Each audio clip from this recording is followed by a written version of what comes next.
Very good morning, class Earth. Today I am going to teach you history section, lesson 12, Gandhi ji era. Gandhi ji era का मतलब है गांधी जी का युग। तो गांधी जी के युग में क्या क्या हुआ था इसके बारे में हम थोड़ा डिटेल में पढ़ेंगे।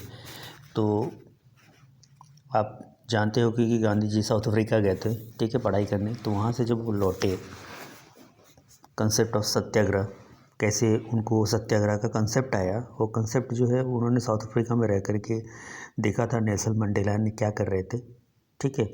तो उसी का इम्पैक्ट जो है गांधी जी के मतलब कि दिमाग पे पड़ा। तो गांधी जी ने सत्याग्रह स्टार्ट किया, ठीक है। सत्याग्रह जो supported the truth and non violence.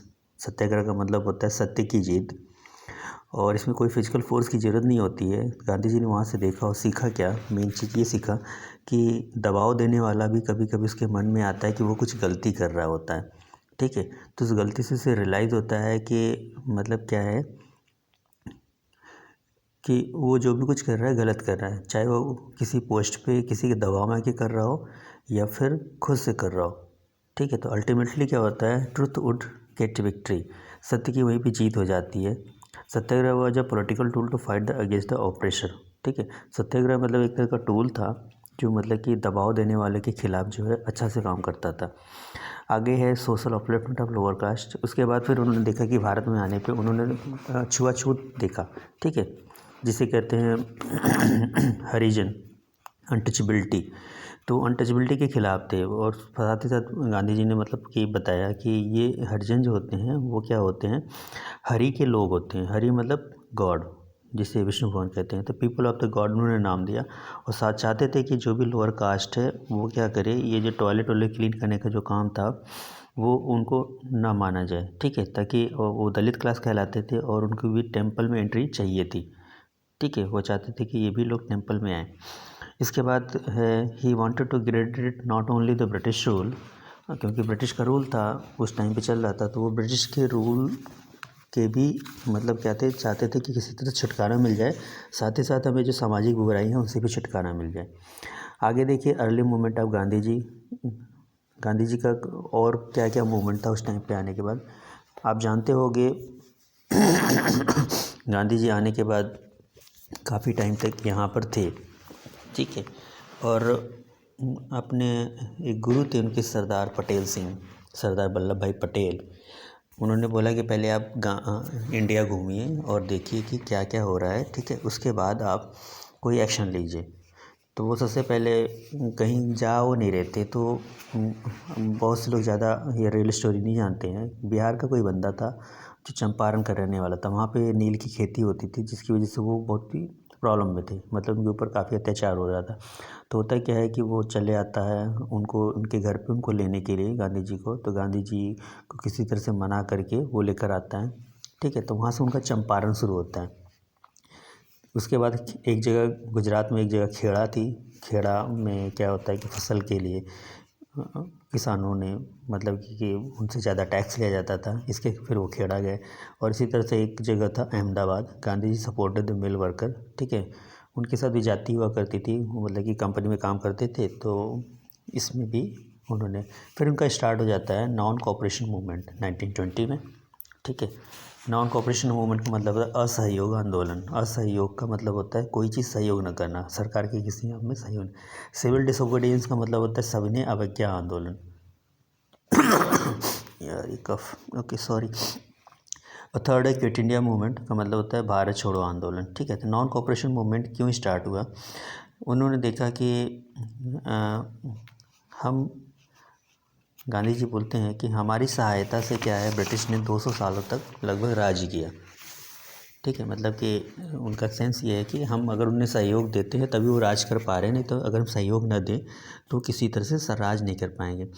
इसलिए उन्हें क्या चाहिए था, उनको स्वराज चाहिए था। स्वराज का मतलब होता है कि पूरी तरह से स्वतंत्रता, ठीक है। तो उस स्वतंत्रता लाने में कौन कौन से उनको मेहनत करनी पड़ी। तो पहला circumstances leading the non cooperation movement. कौन सी स्थितियाँ थी जिसकी वजह से नॉन कोऑपरेशन मूवमेंट आया, यह सहयोग आंदोलन स्टार्ट हुआ। एक तो था मार्च 1919 में। तो होता क्या था, government India pass the Rowlatt act, ठीक है। ये रोलैट एक्ट के अंदर था क्या कि उनको लगता था कि इंडियन के साथ क्या है, बेईमानी हुई है, धोखा हुआ है। अब धोखा कैसे हुआ है कि वर्ल्ड वॉर फर्स्ट के दौरान क्या होता, तो उन्होंने बहुत सारे सपोर्ट किया था ब्रिटिश आर्मी को। बदले में उनको वो नहीं मिलता था जो मतलब उनको चाहिए था। ठीक है, जैसे उनको क्या चाहिए था, वो political reform in return of Indian help. वो चाहते थे कि किसी तरह से जो अपना इंडियन का जो बेस है वो थोड़ा स्ट्रांग हो। ठीक है, Gandhi ji decided to launch a satyagraha against the unjust act. वो जो अनजस्ट एक्ट है, अनजस्ट एक्ट का मतलब आपको शायद पहले मैंने बताया होगा कि जैसे ब्रिटिश का कोर्ट है, उनमें से जज इंडियन को नहीं बनाए जाते थे। ठीक है, पुलिस की जो हाई पोस्ट थी उसमें इंडियन को अलाउ नहीं था। तो ऐसे बहुत सारे थे जो मतलब तो काम वही होता था लेकिन सैलरी कम मिलती थी। तो वही अनजस्ट एक्ट के ख़िलाफ़ क्या हुआ, उन्होंने स्टार्ट कर दिया जो रोलेट एक्ट कहलाया। तो गांधी जी स्टार्टेड सत्याग्रह। सत्याग्रह का मतलब होता है सत्य की जीत। हाँ, जैसे कि पहले बता दिया, this first national wide satyagraha led by the Mahatma Gandhi. ठीक है, और इसके बाद क्या होता है, एक और बीच में केस हो जाता है जिसे कहते हैं जलियांवाला बाग ट्रेजिडी। वो जलियांवाला बाग हत्याकांड क्या था कि इसमें जो जनरल डायर होता है वो अपनी सेनाओं के साथ, नया नया पोस्टिंग रहती है, वहाँ पे जाता है। वहाँ पे उन लोग का उस टाइम पे मकर संक्रांति मनाते हैं। ठीक है, लगभग यही रहता है जहाँ फसल कटती है तो लोग इकट्ठे होते हैं। ठीक है, मेला चल रहा होता है, तो जनरल डायर अंदर एंट्री मारता है। वो कहता है कि यहाँ पे लोग इकट्ठे नहीं हो सकते, लोगों को टाइम कम देता है, मतलब कि एक घर जाने का टाइम देता ही नहीं है। तो वहाँ पे वो गोलियाँ की बौछार करा देता है, काफ़ी लोग मारे जाते हैं। तो फिर क्या होता है, उसके खिलाफ़ जो होता है, फिर काफ़ी जो पॉलिटिकल लीडर थे जो बड़ी बड़ी पोस्ट पे थे, तो उन्होंने सब कुछ अपने अपने एक्शन किए। कि जैसे कि पहले में बताया कि जैसे रविन्द्रनाथ टैगोर थे तो उन्होंने अपनी पदवी जो थी वो त्याग दी। ऐसे ही खिलाफत मूवमेंट स्टार्ट हुआ था मुस्लिमों का। इसमें क्या थे कि जैसे जो मुस्लिम होते हैं वो जनरली अपना सब कुछ वो तुर्की को मानते हैं। तुर्की उनका तो मेन है, जहाँ पे उनके हेड होते हैं मुस्लिमों के। तो यहाँ पे मोहम्मद अली और शौकत अली दो भाई रहते हैं, जिन्होंने फिर क्या होता है खिलाफत मूवमेंट उन्होंने स्टार्ट किया। खिलाफत मूवमेंट का मतलब वो थे ब्रिटिश के अगेंस्ट थे, और इसका सहयोग जो है गांधी जी ने भी किया था। आगे देखोगे, program of non cooperation movement Gandhi ji declared sorry. तो उन्होंने फिर डिक्लेयर कर दिया नॉन कोऑपरेशन मूवमेंट का मतलब असहयोग आंदोलन का। ठीक है, तो इसका मतलब क्या था, हम ब्रिटिश आर्मी में सहायता नहीं करेंगे। ठीक है, जैसे जो इंडियन थे ब्रिटिश आर्मी में रहते थे, ठीक है, मतलब उनकी सहायता करते थे। ब्रिटिश सिविल सर्विसेज को नहीं फॉलो करेंगे, ब्रिटिश स्कूल में नहीं पढ़ेंगे, ब्रिटिश कोर्ट में नहीं जाएंगे। और जो लिकर शॉप थी, जो मतलब कि बाहर की जो वाइन थी, विस्की, दारू जिसे बोलते हैं, वो सब क्या हुआ, सब कुछ इन सभी चीज़ों में लूट लिया गया। ठीक है, आगे है इम्पैक्ट ऑफ नॉन कोऑपरेशन। इसका प्रभाव क्या पड़ा, प्रभाव काफ़ी था। खिलाफत मूवमेंट था, नॉन कोऑपरेशन मूवमेंट, मतलब हिंदू मुस्लिम एक हो गए, और हज़ारों जो छात्र थे वो सरकारी स्कूलों और कॉलेजों में पढ़ना बंद कर दिया। टीचर हेड मास्टर जो थे वो मतलब जॉब छोड़ दिए जो पढ़ाया करते थे। फॉरेन गुड्स जो थे, विदेशी सामान जला दिए गए। तो काफ़ी कुछ चीज़ें थी जिसमें मतलब ये ज़्यादा फ़र्क पड़ा। अब नॉन कोऑपरेशन सस्पेंड क्यों हुआ, जो असहयोग आंदोलन था उसको बंद क्यों किया गांधी जी ने। हुआ क्या था कि यूपी में चौरी चौरा जो है, जो गोरखपुर में है, वहाँ पर क्या है, कुछ पुलिस वाले के ऊपर जो होता है इंडियन मतलब अटैक कर दिया, जिसमें कुछ ब्रिटिशर्स जो मारे गए। ये 22 पुलिसमैन जो थे ब्रिटिश के, वो मारे गए थे।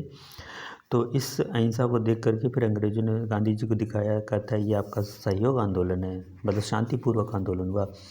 तो फिर क्या होता है, गांधी जी से प्रभावित होकर के उन्होंने असहयोग आंदोलन को ख़त्म कर दिया। ठीक है, सस्पेंड कर दिया। इसमें जो थे, जो शामिल थे, मोतीलाल नेहरू, सी आर दास, ये सब पॉलिटिकल पार्टी लीडर थे, जो फिर उन्होंने एक कांग्रेस पार्टी बनाती है जिसे स्वराज पार्टी कहते हैं।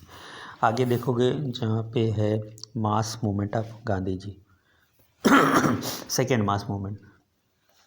ठीक है, सेकेंड मास मूवमेंट का मतलब क्या है कि जो Gandhi ji started second mass movement, civil disobedience movement 1930।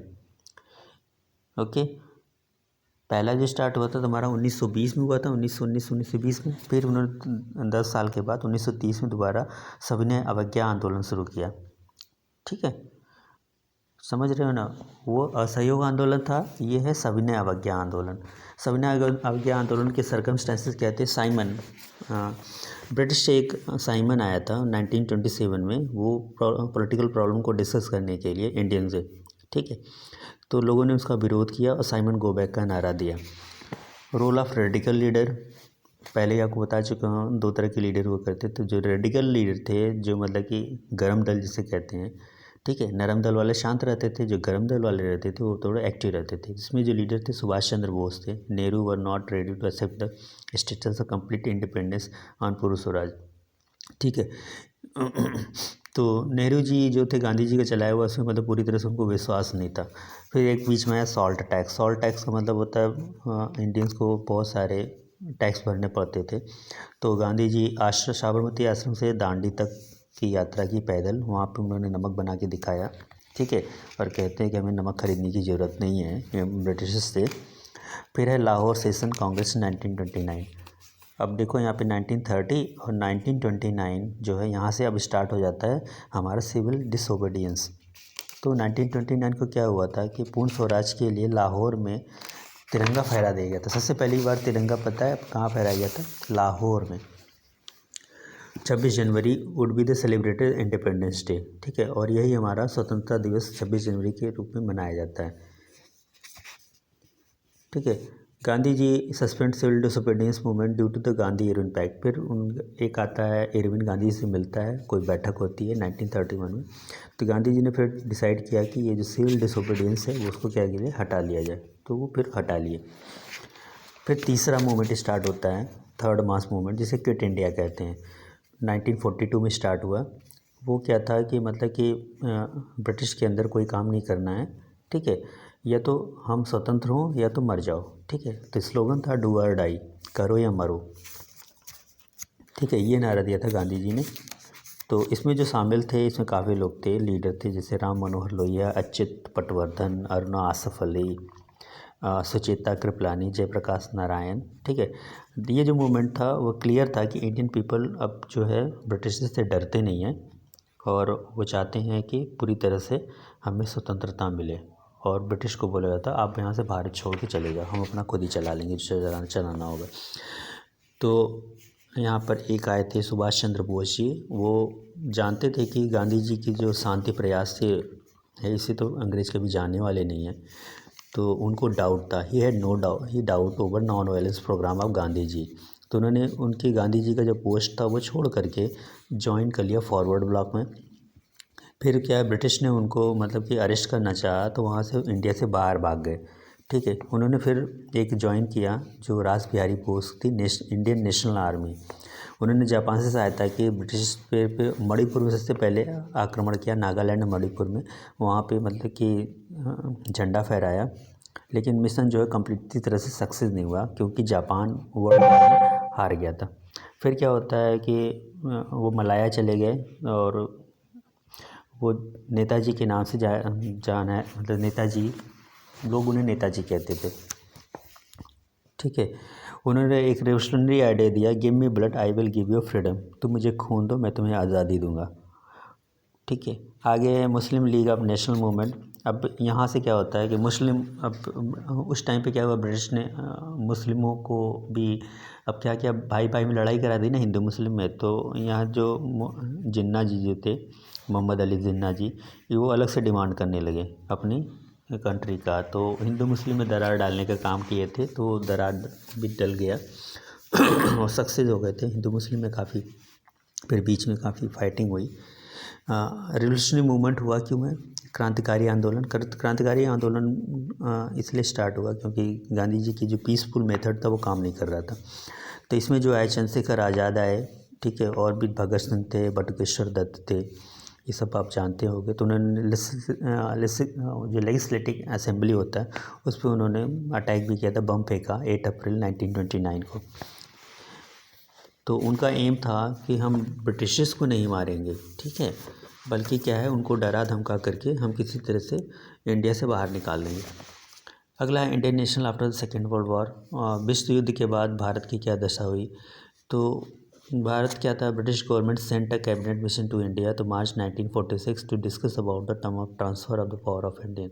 ठीक है, अब ब्रिटिश भी जान गए थे कि हमारा जीना जो हराम है, तो वो क्या करते हैं कि वो पूरी तरह से इंडिया को स्वतंत्र करने के लिए वो फिर बैठक करने लगे।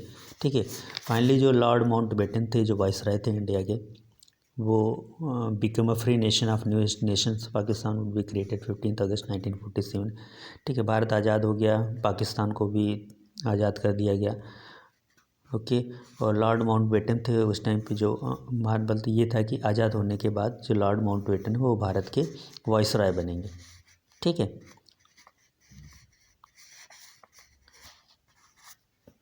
तो इसके बाद क्या होता है कि हमारा midnight hour when the world sleep India will awaken to life at freedom. ठीक है, जब सारी दुनिया सो रही थी तो आधी रात के बाद क्या होता है, इंडिया स्वतंत्र हो जाता है। ये लास्ट लाइन है। और यहाँ पे देखिए, Tata airlines was India's first commercial airline. ठीक है, आज जो मैं पढ़ा रहा हूँ टाटा एयरलाइंस के बारे में, तो टाटा ने क्या है, एरोप्लेन लाया था इंडिया में।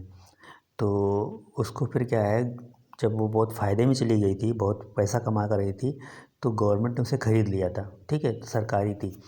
और आज का दिन है जो अभी 1-2 दिन हुए, टाटा एयर इंडिया को बेच दिया गया। एयर इंडिया को फिर किसने ख़रीद लिया, टाटा ने ख़रीद लिया।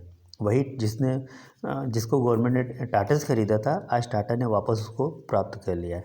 आज आप देखोगे एयर इंडिया है ना, तो एयर इंडिया के जो है नक्शे सब बदल रहे हैं, उसकी डिज़ाइनिंग बदल रही है। ठीक है, और क्वेश्चन आंसर्स के लिए आप देखो मैंने दे रखा हुआ। ठीक है।